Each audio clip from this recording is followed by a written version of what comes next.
யாரெல்லாம் அடைமொழியோட வர்றாங்களோ, அதுவும் கிறிஸ்தவ அடைமொழியோட வர்றாங்களோ, அவங்களுக்கெல்லாம் 25,000 ரூபாய் பணமும், இனோவா காரும், அரசு பணியில ஒரு வேலை கொடுக்குறாங்களாம்.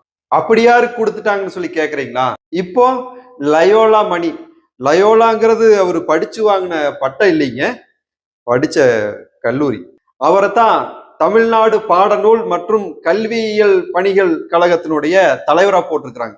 அப்படி அவர் என்ன செஞ்சிட்டாரு? பள்ளி கல்வித்துறை அமைச்சர் போய் அவரை கூட்டிட்டு போய் நம்முடைய முதல்வர் ஜோசப் விஜய் அவர்கள் முன்னாடி நிறுத்தி அவருக்கு இந்த நியமன ஆணை 3 வருஷத்திற்கான நியமன ஆணை தலைவரா நீங்க நீடிக்கலான்னு சொல்லிட்டு மாதம் மாதம் 25,000 ரூபாய் அதுக்கான சம்பளம், கூடவே ஒரு இனோவா கார் இதையே வாங்கி கொடுத்தாரு.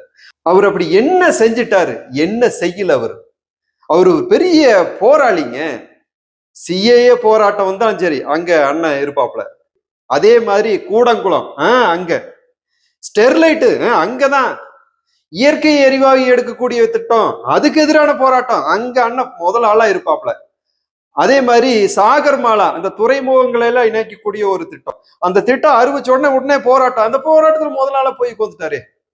விவசாயிகளுக்கான வேளாண் சட்டம் உடனே அங்க போய் உட்காந்துச்சு, களத்துல இறங்கியாச்சு தலை.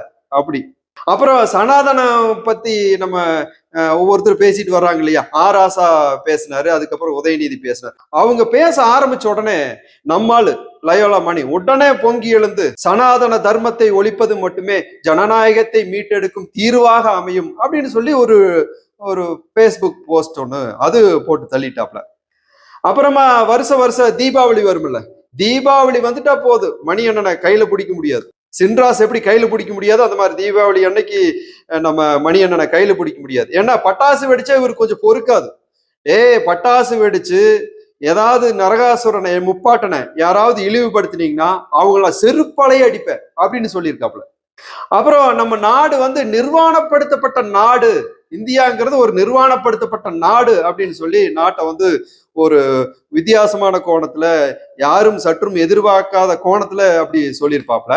அதுபோக விடுதலை புலிகளை பத்தி பேச்சு வர்றப்ப அது சொல்றப்போ, விடுதலை புலிகள் வந்துட்டு பயங்கரவாதிகள்னா இங்க இருக்கக்கூடிய சுபாஷ் சந்திர போஸ், அதே மாதிரி பகத்சிங், இவங்க எல்லாருமே பயங்கரவாதிகள் தானே, தீவிரவாதிகள் தானே அப்படின்னு ஒரு போஸ்ட தட்டி விட்டாப்ல. இப்படிப்பட்ட ஒரு செயல்பாட்டாளர், ஒரு போராளி, இவருக்கு தான் இன்னைக்கு தமிழக அரசு இந்த பாடநூல் கழகத்தினுடைய தலைவரா ஒரு நியமன ஆணை கொடுத்திருக்காங்க. இவரு தாவேக்கால ஒரு கொள்கை பரப்பு இணை செயலாளரா இருக்கார். வேற ஏதாவது வேலை கொடுக்கலாமே. லட்சக்கணக்கான மாணவர்கள் பள்ளியில படிச்சு அந்த கல்வியை உள்வாங்கிட்டு அந்த சிந்தனையோட தான் வளர்ந்து வந்து பெரியாளாகி தன்னையும் தன்னுடைய குடும்பத்தையும் இந்த தேசத்தையும் வாழ வைக்கும் விதமா அவர் வளரணும். அப்படி வளரணும்னா அந்த கல்வி கற்றுக் கொடுக்கக்கூடிய இடத்துல இருக்கக்கூடிய ஆசிரியர்கள் தரமானவங்களா இருக்கணும், பள்ளி தரமான பள்ளியா இருக்கணும், அந்த கற்றுக் கொடுக்கக்கூடிய பாடத்திட்டம் அப்படி ஒரு மதிப்பு வாய்ந்ததா இருக்கணும். அப்போ அந்த பாடத்திட்டத்தை வகுக்கக்கூடிய வடிவமைக்கக்கூடிய அந்த துறையில இருக்கக்கூடிய ஒரு தலைவர் எப்படி இருக்கணும்? அந்த பாடத்திட்டத்தை பத்தி முழுவதும் உணர்ந்தவரா இருக்கணும், நிபுணத்துவம் பெற்றவரா இருக்கணும். ஆனா மாறா எப்படி? அவருக்கு ஒரே ஒரு தகுதி, தாவேக்கால் இருக்கார், அவ்வளவுதான். இன்னொரு தகுதி, அவர் ஒரு கிறிஸ்தவர், இந்து மதத்தை இழிவுபடுத்தி இருக்காரு, தேசத்தை இழிவுபடுத்தி இருக்காரு. தீபாவளி பத்தி எல்லாம் சொன்னாலுமே கிறிஸ்துமஸ் நல்லா கொண்டாடுவார். அப்படி இது மட்டும்தான் தகுதியா? அரசியல் களப்பற்ற ஒருத்தர், சித்தாந்தங்கள் சிந்தனைகள் களப்பற்ற ஒருவர் அந்த துறையில ஒரு தலைவரா வந்தா அவர் எப்பேற்பட்ட முன்னெடுப்புகள் எடுப்பாரு? அப்படியெல்லாம் இருக்கணும். மாறா இங்க இப்படி ஒரு எப்படி சொல்றதுன்னு தெரியல, அவருக்கு ஒரு பொறுப்பு கொடுத்துட்டீங்க, இல்லைன்னா வேற மாதிரி கூட உச்சரிக்க தோணும். அப்படி ஒரு நபரை கொண்டு போய் பாடநூல் கழக தலைவரா போட்டிருக்கிறீங்க. இது என்ன சார் கொடுமை? வேற ஆளே கிடைக்கலையா? இவரோட நிர்வாகத்தின் கீழே ஒரு பாடநூலை அச்சிட்டா என்ன மாதிரி அச்சிடுவார் இவரு? இவருடைய சித்தாந்தங்கள்ல என்ன மாதிரி இருக்கும்? தேசத்திற்கு எதிராகத்தானே இருக்கும், நம்முடைய தெய்வங்களுக்கு எதிராகத்தானே இருக்கும், நம்முடைய தேச தலைவர்களுக்கு எதிராகத்தானே இருக்கும், நம்முடைய பண்பாடு கலாச்சாரத்துக்கு எதிராகத்தானே இருக்கும். அப்போ நீங்க எப்படி ஒரு இளைஞர்களை மாணவர்களை கட்டமைக்க விரும்புறீங்க?